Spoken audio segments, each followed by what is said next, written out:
Hello, this is chapter 29, The Children's Everlasting Redwood Grove. Julian sat stunned in the midst of the chatter and buzz that had transformed the room. This formidable woman was Graham, his own grandmother.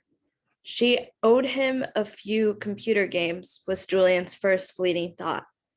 Then suddenly it sank in that she wasn't from IPX or the police or the FBI.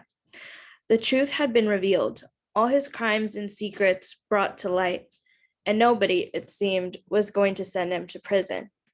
Last of all, it dawned on him what she had said, that somehow she was going to help save Big Tree Grove. "You're Graham?" he said, wonderingly. "It's time we were properly introduced," she resumed, after smoothing Preston's damp hair away from his forehead. "My name is Abigail Winslow Carter." A.W. Carter, Julian realized, the one who'd sent the first email. Sibley cleared his throat. "Mother, I'm going to stop you there. I don't think you..." "Sibley, just hold on." She turned to Julian. "I thought it was time that we meet in person. I admire your gumpation. Your grandfather had gumpation. Whatever he had, whatever he put his mind to, he accomplished. Unfortunately, my son didn't inherit Jack's character." There was not a hint of apology in her voice. Julian glanced over at Sibley, who was staring down at his fingers. She cleared her throat.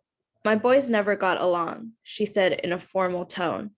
"Sibley resented Billy from the day he was born, and Jack didn't understand your father either. They had a terrible fight, and then Billy just disappeared." She stared at Julian as though she was trying to read something in his face. "We didn't even know of your existence for years. And then, just when it seemed that reconciliation might be possible, Billy was in that terrible accident. My Jack passed away a few weeks later. I stopped traveling. Oh," she continued in a voice that for the first time sounded tired and old, "there's no excuse. I knew you were here, and yet I didn't know you or what you might be like. And I thought your father had brought me enough heartache. When I saw your picture in the paper, so like your father, the shape of the face, something about the eyes, and yet so unlike him, I said to myself, finally, somebody in the family with compassion. It must have skipped a generation." I read the article from top to bottom, so many mysteries waiting to be solved. I flew out immediately, and piece by piece, I put the puzzle together. And then, of course, there was this irresistible piece of fundraising. She picked up a black leather purse, pulled out a white envelope, and unfolded a piece of lined paper. She passed the paper to Julian, and he saw Preston's neat handwriting. "Dear Graham, I was wondering if you would like to buy some redwood trees. It's for my cousin Julian, who you don't know, but he is very nice. I did a final report at school, and for $1 million, you can buy 6 whole trees. Maybe that does not sound like too many, but if you have any friends, maybe they could buy some too. Also, thank you for the computer game. I like it a lot. Love, Preston." Preston was leaning against Graham and beaming happily. "I told you I knew somebody who could help," he said in a piping voice. "Wasn't that a good idea I had?" Between Preston's letter and the newspaper article, Graham continued, "How could I stay in Boston, especially when IPX was floundering? I served on the IPX board for years, when Jack was ill. What a shame that Sibley couldn't stand up and protect those magnificent trees. Really, Mother, I don't think these personal attacks are necessary," Sibley began, but she waved her hand dismissively. "So now what is to be done? That's the real question. What is to be done with Big Tree?" Robin had started squirming in her seat, and after a moment, she could no longer contain herself. "Big Tree Grove should be protected," she called out urgently. "Should be protected so that it will never be cut down." Graham smiled. "Miss Elder, I thought you might have a few ideas to start us off." She began scribbling in her notepad. "Ever," Ariel added, "not cut down ever." And you should plant new trees, Julian said.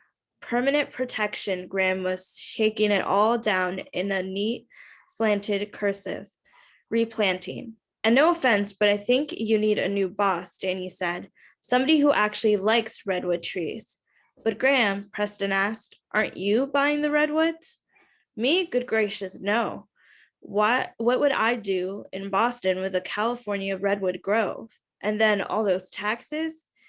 You could give it to a conservation group or make it into a park or something, Robin said.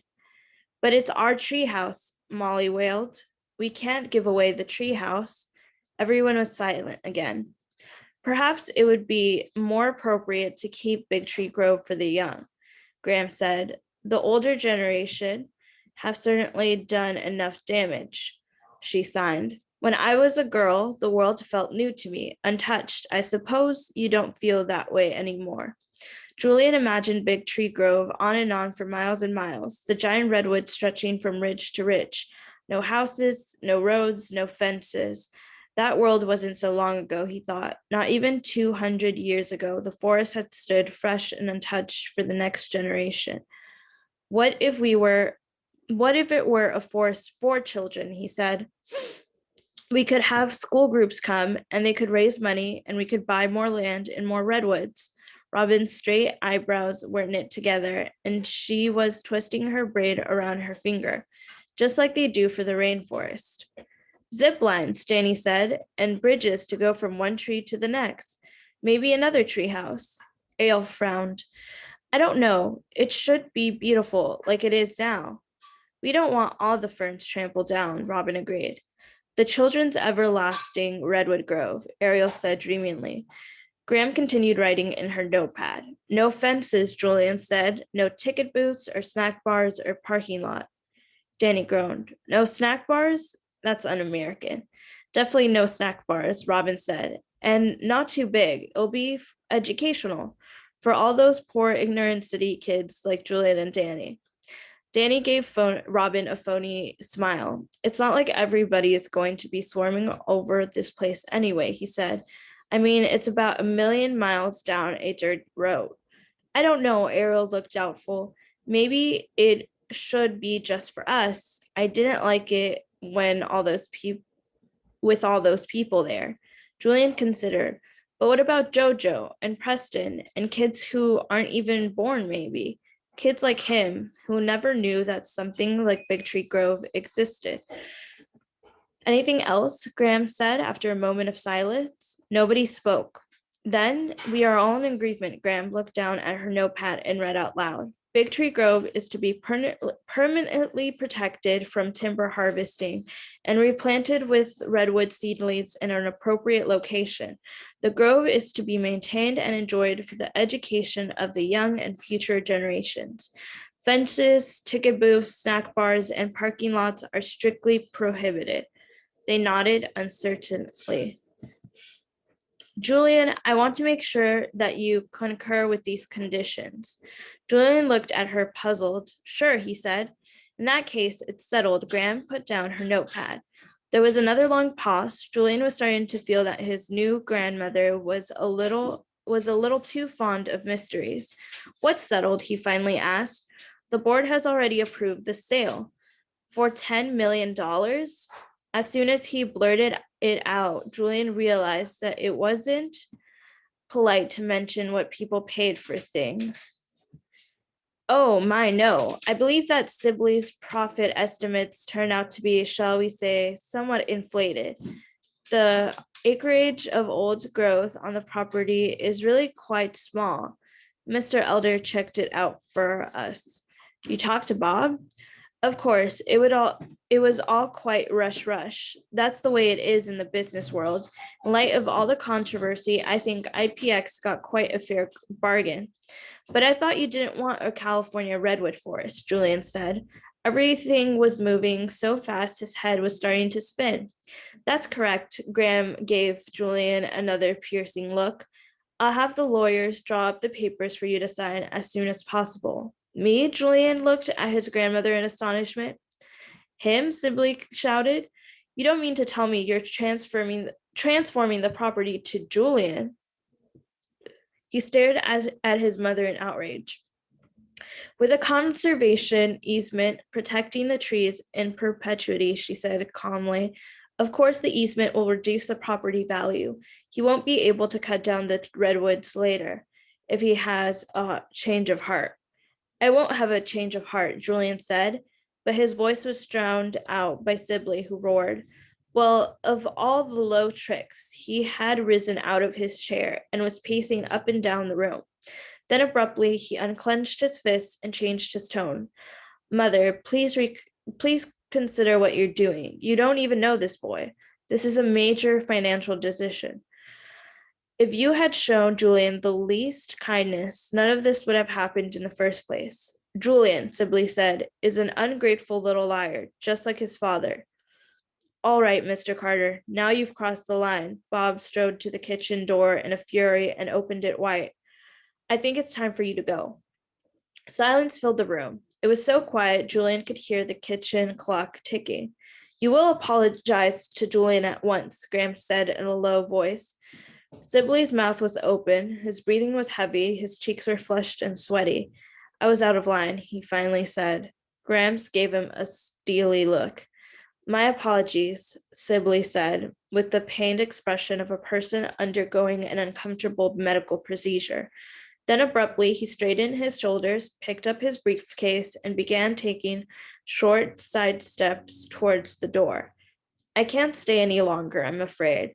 I have an important meeting to attend. Mother, let me know the board's decision. I will facilitate to the extent feasible. Preston, I'll see you back in the city. He gave a quick nod to the room, and averting his face from Bob's angry glare, he ducked out of the door. The children looked nervously from one to another. While Graham took a deep breath, where were we? Robin was looking in the bewilderment at Graham. I don't understand what's going on. Are you saying you're giving away the Greenlee property to Julian? You know, my dear, Graham said, turning to Julian, once we find out Billy had a son, Jack talked about providing for you. He would certainly have been proud of what you did. It's a pity he's not here to see it. Dad, is that what she's saying? Robin asked.